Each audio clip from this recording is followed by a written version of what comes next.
Olá, alunos! Eu sou a professora Késhla, sejam bem-vindos a mais uma videoaula, nossa aula de número 36, que será uma revisão sobre os mamíferos.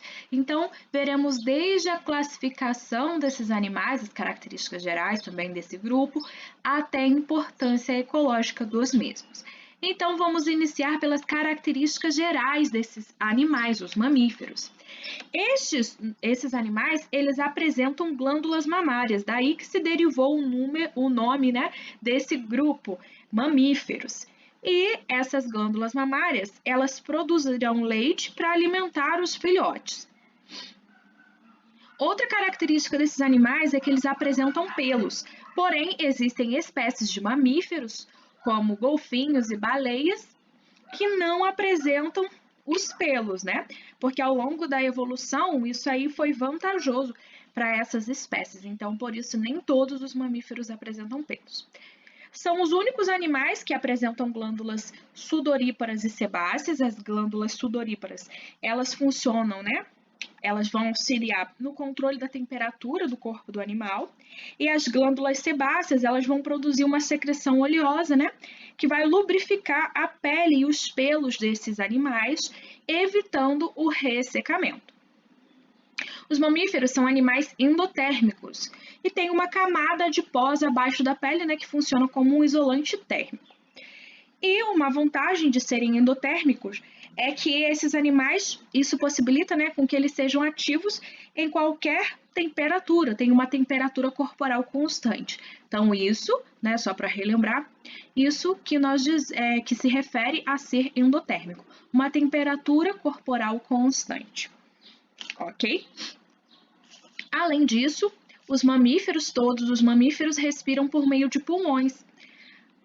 E devido a isso, animais como baleias e golfinhos, de tempo em tempo, retornam à superfície da água para que consigam respirar, porque, embora eles sejam mamíferos aquáticos, né, eles não respiram por brânquias, e sim por pulmões. A reprodução desses animais é sexuada, né, existe o envolvimento dos gametos com sexos separados e fecundação interna. Agora, nós vamos ver vamos relembrar os principais grupos de mamíferos que nós estudamos, ok? Então, vamos começar pelos eutérios.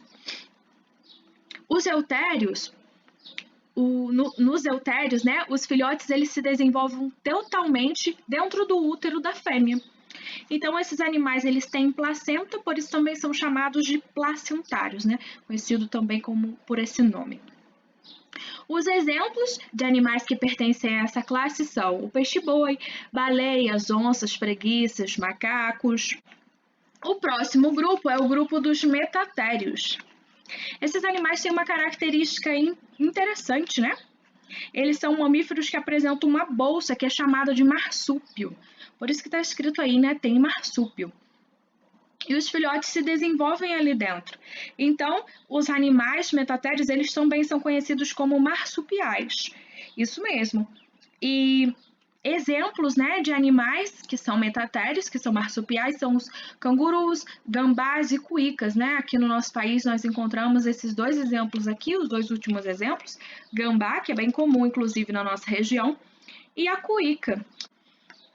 Mas, na verdade, né, os marsupiais presentes aqui no nosso país, no Brasil, não têm o marsúpio verdadeiro, né? Os gambás e algumas cuícas, eles têm maiores dobras abdominais. Já as espécies menores não têm nenhum tipo de proteção para os mamilos e não saem da toca até que os filhotes estejam menos frágeis, ok? Mas mesmo assim são considerados marsupiais. Totérios, que também são conhecidos como monotremados. Esses animais, eles são ovíparos, isso mesmo. Eles colocam ovos e não possuem placenta, né? Ao contrário aí dos demais mamíferos.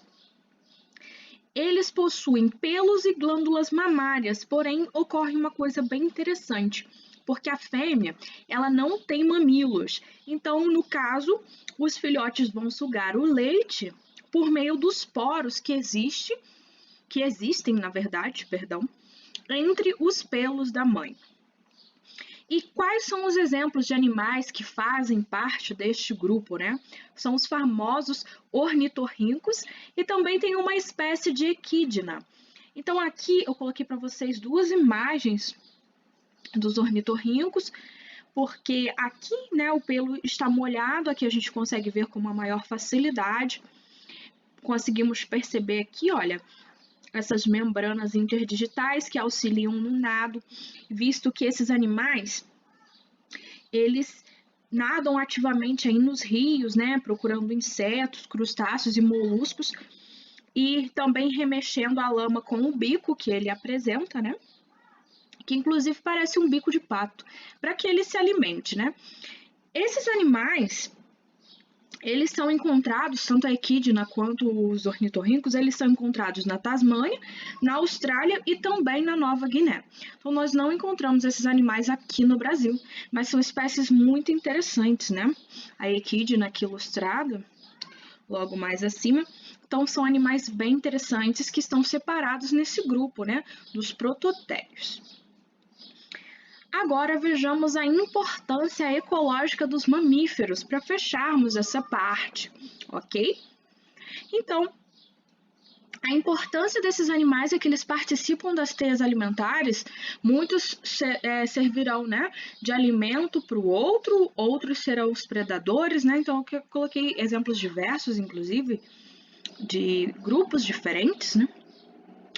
E muitos mamíferos atuarão na dispersão de semente, como é o caso de muitos roedores, que muitas das vezes cavam, escondem as sementes e depois acabam esquecendo onde enterraram as sementes e aquilo ali acaba brotando, germinando e dando aí, nascendo, né, mais uma planta.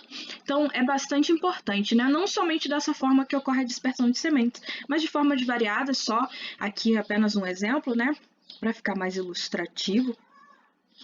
E algumas espécies são polinizadoras, então, mesmo que muitas pessoas não saibam, os morcegos, por exemplo, eles atuam, né? Algumas espécies atuam como polinizadoras, como é o exemplo desse aqui que a gente está vendo se aproximando próximo dessa flor, né? Uma flor de cacto. Então, durante a noite, esse animal ele vai estar então polinizando algumas flores, né? E isso também é muito importante. E nós temos diversos outros exemplos, né?